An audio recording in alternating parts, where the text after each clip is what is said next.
back to my channel. Welcome to March's book chat. So I have a cute little stack here of all the books that I read in the month of March, and I'm going to go over them with you now.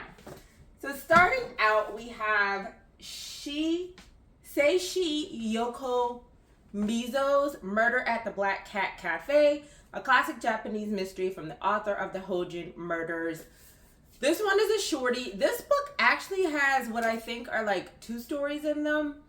I didn't read the second story because I didn't read the second story. I liked it, okay? So let me tell you this. As far as the story, I like the story. This is the translated novel, and I think that does have something to do with it because, of course, culturally, the way you tell like mysteries and stuff is going to be different. I gasped. When I found out what was going on in this mystery, I gasped. But here's the problem. This entire book is almost written like John asked Mary what was going on, and John said, I walked outside and the lady walked down the street, and that's when I noticed da-da-da-da-da-da. So it's like every time there's like a little bit of dialogue, then it just goes in a monologue of somebody telling you what happens. And when they talk, when they like revealed the thing that had happened, I was like, did y'all really cover that in the book? Because yes, it was a good mystery and they walked through like how they got there, but I just didn't feel like the way the story was told, I was able to follow that. And then I also felt like they had like too many people, and they had too many people that played a part or had something to do with the mystery, but then they kind of like disappeared and then other people came in. So I just felt like it was a lot to keep up with. This book is basically about a cop that comes, he's walking like outside and he sees this man digging and he's like, okay, what is this man doing? And there's a body. And they're trying to figure out whose body it is. So like I said, I gasped. I thought it was a good mystery. My friend from work, she actually read, I think she said she was reading like book 1 or 2 because there are 2 orders. There are like the Japanese novel order, and then there's like the translated order. All I know is she read one of the books before this one, and she saw that I was reading because we follow each other in Goodreads, and she was like, oh, how do you like it? I really like the first one, and I explained exactly what I explained to y'all. She's like, yeah, I'll just hold off on that one.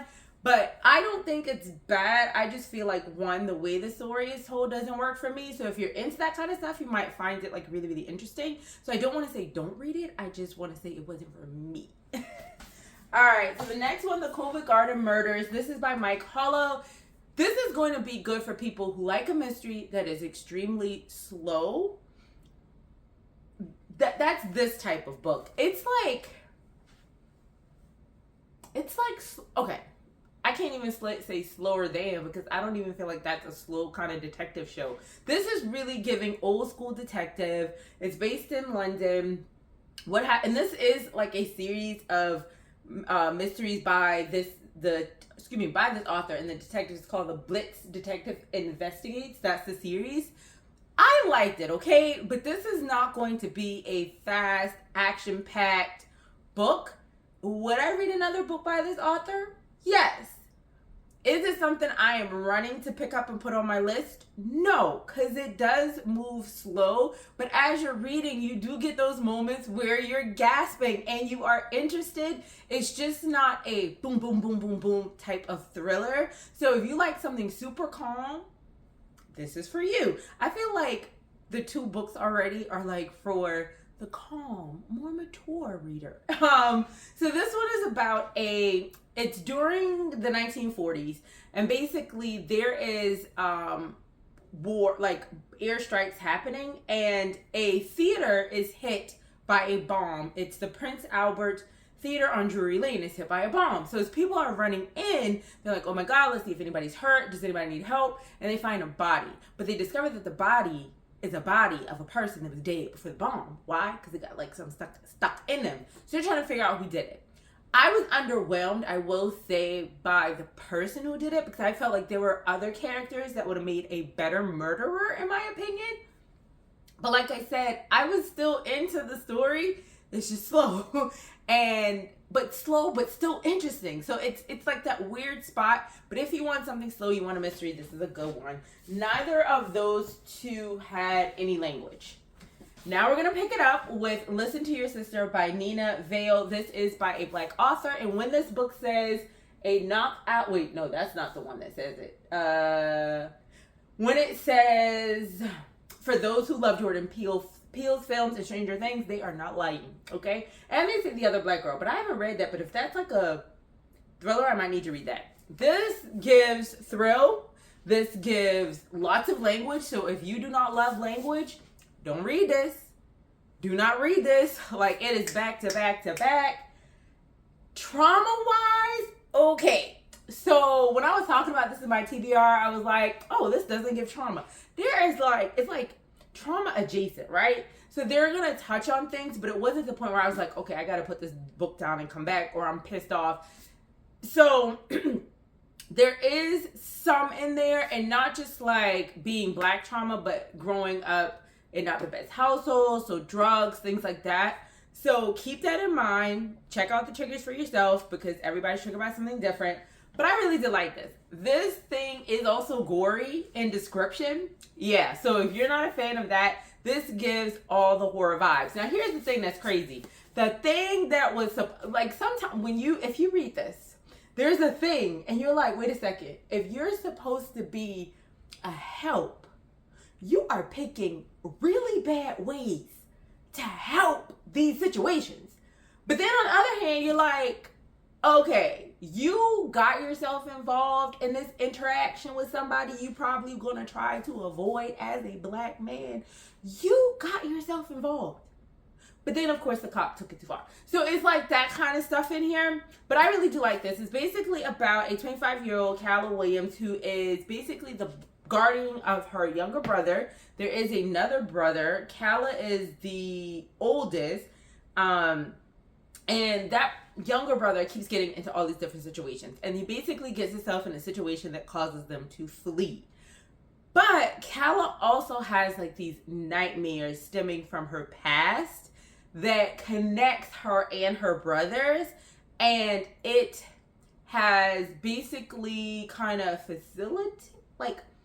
it's part of the reason some of these things are happening, because something has developed from that.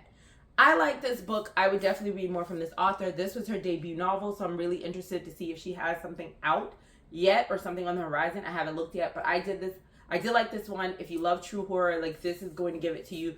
But like I said, language, gore, that's all there. Now this one here, Kate Quinn's The Bridesmaid. Okay, this book and this book are actually kind of similar, okay? And I'm going to tell you why. Both of them are dealing with weddings. It's both of them. This one has a wedding. This one has a wedding.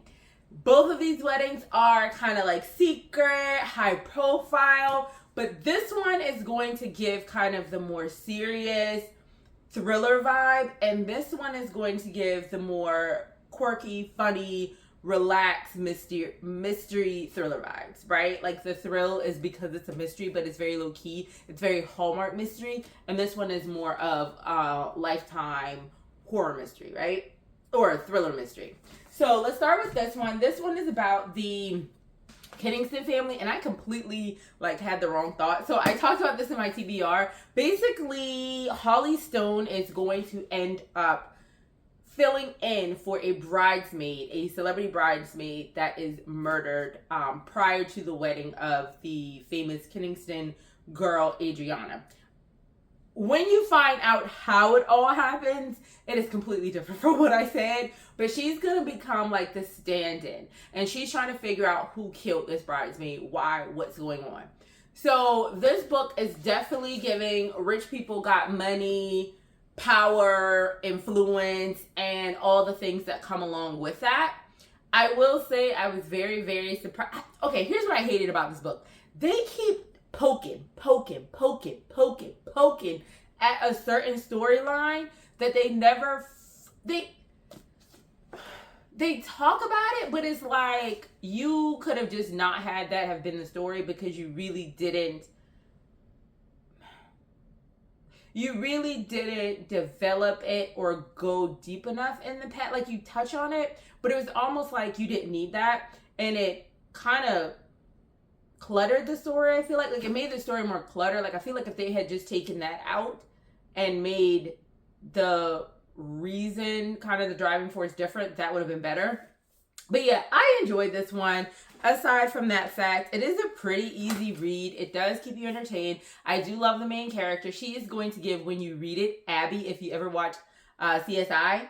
No, not CSI. NCIS.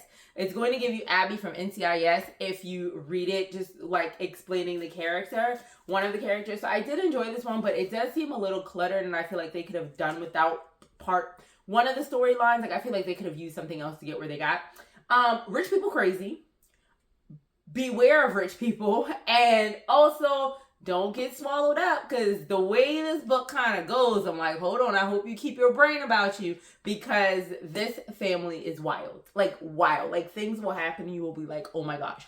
I do like the fact in here, and I'll just tell this because it's not like a big whoop, but you have the Adriana Kingston, who is this wealthy socialite, and you have her sister, who is her half-sister, and she's actually a black woman. So she's mixed, of course, because they have the same dad, different moms. But I think I like the way in this story, it wasn't played like the black daughter was treated differently than the white daughter, because she clearly looks black, like she presents black.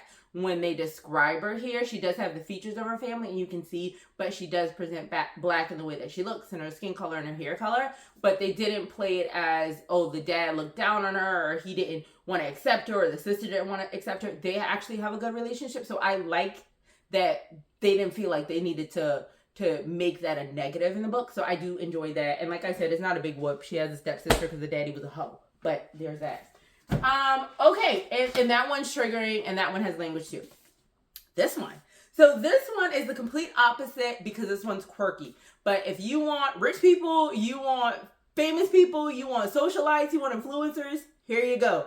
So this is the second book, and this is not her second book, but this is just her second book as Catherine Mack. I thought her first book was the very first one. Every time I go on vacation, someone dies, but that's actually not her first book. That's not her debut. That's her debut as Catherine, because she writes under another name. I saw that when I was looking at the book, and I was like, why? I don't get it. I don't know if her other books are like completely different, because I guess like some people do that for that reason, but I'm like, come on guys, you can use the same name, because I thought she was like a new author, but she's been on the block. Anyway, no one was supposed to die at this wedding. This picks up directly at the end of the first one, because at the end of the first one, she's talking about this wedding, and she's talking about the body that is found at the beginning. And then it takes you back. So you start at the end, and it takes you back to find out what happens. This one, like I said, is more quirky. You're going to laugh, you're going to giggle, you're going to smile. But there is murder, and there is, people out to get people. I like the way this one ended, because it didn't, I'm just going to say I like how it ended, because it didn't end the way you think it would end, especially after reading like the first one, even though I'm like, how y'all let that slide? But yeah, basically the author, what's her name? Eleanor Dash. She is actually the award best-selling author of the Vacation Mystery series, and her best friend, her childhood best friend, is getting married. Her first book, which I do recommend reading, because they talk about it, and then that way you can get to know the relationship. So can you read this one without reading that one? Yeah, but I think if you read the first one, you get the dynamics and everything. So in this one, her book, one of the books of her series, which is talked about in the last one, the trip they went on, is being made into a movie. And so her best friend, her childhood best friend, is actually the main actor, and she's getting married. So they're going to this island for this secret wedding that not a lot of people know about. Same thing with that one. They were having like secrecy around the wedding. And all of these people just start like dying, okay? Like people are getting taken out. They have certain incidents that almost take people out. Like a lot is going on, and they're like, wait, what's going on? And she's like, wait, it's not about me this time. Somebody's not trying to get me, because they're saying that they're after her best friend and the husband. But it's like, as it goes on, she's like, wait, is this really about me, or is it about somebody else? So this one's just really, really cute. It goes through her relationship with her boyfriend that she was with, and then she wasn't. A relationship with her ex-man, who is currently there, who played a big part in the first one. And if you find out what happened, you'll be like, what? And then the fact that that part, I forgot that part when I was reading this one. I was like, I forgot the sister did that. Like, who does that? But anyway, actually, the Kardashians. But anyway, yeah, so this one was really good. This one was really cute. So if you want something light and funny, then I suggest this. So out of my pile, I have two really calm books. Like I said, more mature audiences might like that one. I have two that are really, really thrilling. They have more of the language and this one's graphic too. Really graphic, actually. This one. And then we just have a fun, playful mystery. So that was all I read in the month of March. Let me know if you have read any of these, or if you're thinking about reading of these, or whatever you're reading. I want to know. I might need to add something to my list. As always, my name is Sho'Shanna. Thank you so much. If you are new, join the family. And to those who keep supporting me and coming back, I appreciate you. Have a good one.